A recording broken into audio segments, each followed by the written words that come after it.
Não tem como. A Bíblia diz em Efésios capítulo 2, versículo 8. Pela graça, o irmão falou do preventivo aí. Pela graça sois salvo, mediante a fé. por meio da fé. Mas veja, o mediante, por meio, essa fé é de quem? O senhor lembra como continua o versículo? Lembro, vou terminar de citar. Então vai em frente. Pela graça sois salvo por meio da fé. Agora, olha a dificuldade de interpretação de alguns. Veja, por meio da fé, isto não vem de vós. Alguns pensam, atribuem isso não vem de vós à fé, como se a fé fosse dada por Deus. Entendeu? Agora, pela graça sois salvo. Percebe que a expressão relacionada à salvação é que não está ao alcance do homem. Como o homem que é o efetuaria sua própria salvação? O que é o isto? O isto é pronome demonstrativo. Eu sei. Está demonstrando o Que que? está demonstrando a primeira expressão, que é a salvação. A salvação não vem do homem. O predestinacionista ensina que a fé é dada por Deus. Não. Ele fala assim, ó. O texto diz assim: pela graça sois salvos mediante a fé. Mediante a fé. Isso aí é um processinho. Pela graça sois salvos mediante a fé. A fé, no grego, é palavra feminina. A graça, no grego, haris, também é palavra feminina. O isto não é palavra feminina nem masculina. Na língua portuguesa, querido. Na língua portuguesa. Na língua grega. Há dificuldades de tradução. O Novo Testamento foi escrito em grego. Sim. Então, o isto que aparece lá não é feminino, então não se refere à fé e não se refere à graça. Mas deixa eu falar para o senhor... E não é masculino também. Só que então, o isto... a que se refere o isto? Pela graça sois salvas mediante a fé e isto não vem de vós. Se refere a quê? O isto, sendo neutro, se refere a todo o processo... Agora você falou a palavra certa. Isto é neutro, né? Masculino e feminino. Deixa eu terminar. O neutro, o isto, se refere a quê? A todo o processo anterior. Então, o processo de salvação pela graça mediante a fé é o isto. Isto não vem de vós, é dom de Deus. Esse versículo é claro como o meio-dia. O texto está dizendo que não é a graça, não é a fé, não é a salvação, é o processo todo, o processo de salvação pela graça mediante a fé. Isto não vem de vós. Então, o senhor, de Deus. Deixa eu fazer uma pergunta, querido. O senhor acredita, então ele virou calvinista. Assim, o senhor acredita que o mais miserável pecador, Deus resolve salvá-lo? Não precisa nada dele. Responde para o nosso telespectador. Se Deus... Não entendi a pergunta. Como é que é? O mais miserável pecador. Deus o salva baseado só em sua vontade. Não precisa de nada desse pecador. Exatamente. Deixa eu explicar. A salvação ocorre assim. É segundo o beneplácito, o livro de Efésios fala. A salvação é segundo o beneplácito da sua vontade. Porque nenhum homem planejou a salvação, pastor. Exatamente. Essa é a fonte primária da salvação. É o beneplácito da sua vontade. Então, como é que Deus faz? Deus quer salvar o pior dos pecadores. Ele fez isso, ele salvou o apóstolo Paulo. É o pior dos pecadores. E ele fala que ele era o pior dos pecadores. Como é que Deus age? Deus, então, começa a atuar no coração desse homem, anulando sua vontade? Não. A Bíblia diz que quando o Espírito viesse, ele convenceria do pecado, da justiça e do juízo. Ele começa a trabalhar naquele coração. A Bíblia fala que o apóstolo Paulo, quando ele se converteu, a Bíblia diz o seguinte: olha, Paulo, dura coisa é recalcitrares contra os aguilhões. O que significa isso? Paulo estava resistindo a essa atuação da graça por um tempo, mas Deus foi trabalhando. Até o momento em que Deus o convenceu plenamente, docilmente, respeitando o seu querer, e Paulo quis. Então é assim que Deus age quando ele quer salvar alguém. Isso. Claro que ele quis. Eu também por exemplo, nenhum calvinista anula o querer. O que acontece é que o querer, ele é trabalhado por Deus. A questão é outra, pastor. Um pecador entra na igreja. A questão, pastor, não é o querer. Não é esse o problema. O problema é porque Deus convence alguém. Mas tem que decidir, querido. Ele decide, ele quer. A questão não é essa, ele virou pastor. Arminiano. Pastor, o senhor não está entendendo o que eu estou dizendo. Ele vai falar agora que isso só funciona para os eleitos. O senhor não está entendendo o que eu estou dizendo. Eu estou dizendo o seguinte: todo crente, ele quis crer. Todo crente, ele decidiu crer. A questão não é essa, a questão vem antes, pastor. A questão é por quê? Qual é a fonte que trabalhou nele para que ele decidisse de si mesmo? Qual é a fonte, a influência que foi exercida nele para que ele, num dado momento da vida, ele se rendesse, como Paulo fez? Fora essas pessoas... Nós cremos que essa fonte é Deus. Ele trabalha na pessoa de modo soberano. Agora, a questão é, por que ele faz isso em alguns e noutros não? Essa é a questão.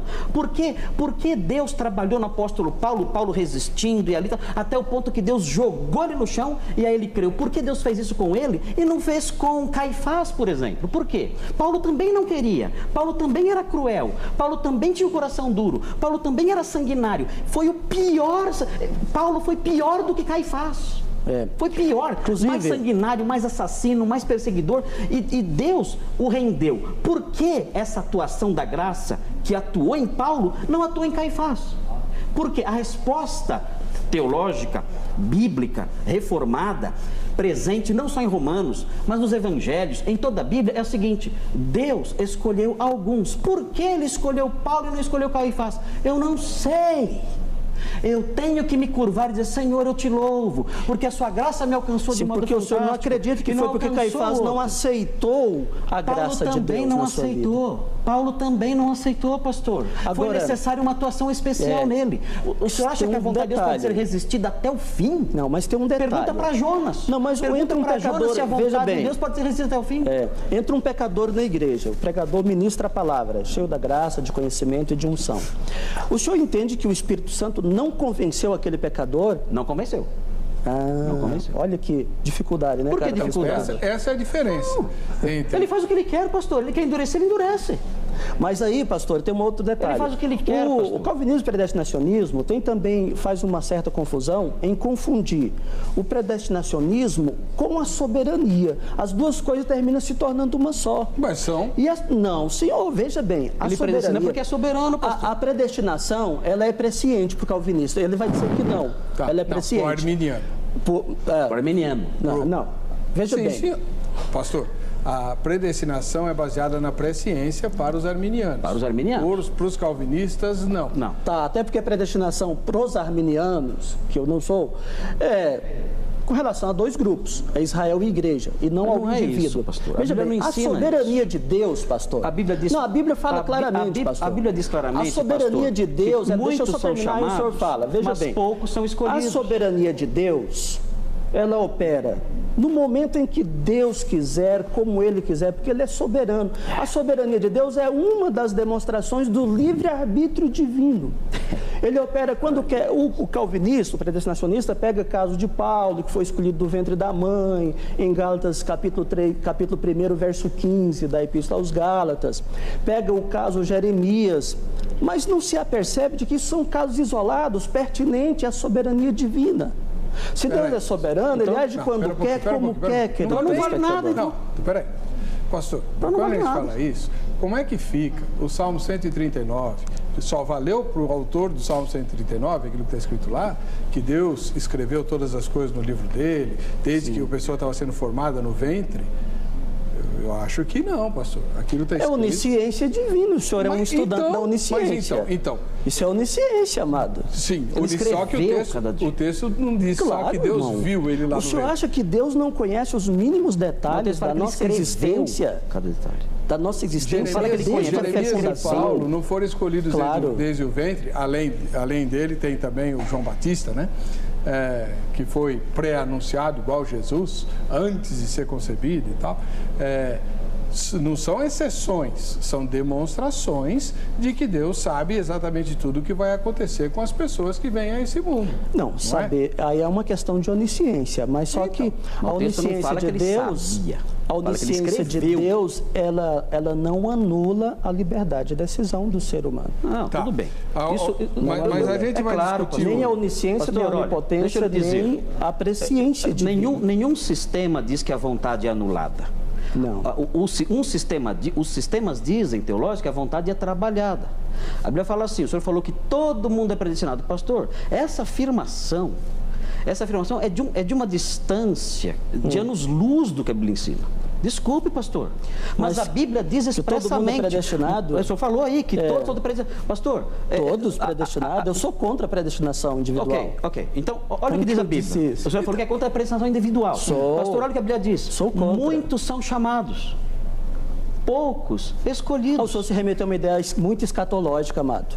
Pastor, mas salvação falando da seleção final. Sim, ela é escatológica. Ela vai ter um desfecho toda a salvação final. É escatológica, pastor. Não. A salvação mas veja bem. Nós estamos caminhando para ela. O senhor entende que todos que estão na igreja serão, por exemplo, arrebatados? Eu sei que os dois creem no arrebatamento, não creem?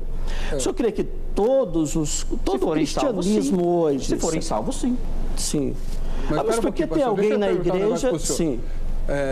Vocês dois vão concordar no arrebatamento e eu vou discordar de vocês dois. Vocês são dispensacionalistas e eu não sou. Né? Eu creio que a igreja passará pela grande tribulação, porque isso está escrito na Bíblia no de forma muito também. Creio no arrebatamento. Mas depois da tribulação. Depois da tribulação. Você é premilenista histórico. Só, gente. Isso. Mas o premilenismo histórico não tem problema, não. Só. Eu não vejo grandes problemas com o premilenismo histórico. Eu acho até legal, né? Acho até atraente, para ser sincero. Não sou, mas eu até acho legal. Nada mais que atraente. Agora, uma coisa é certa.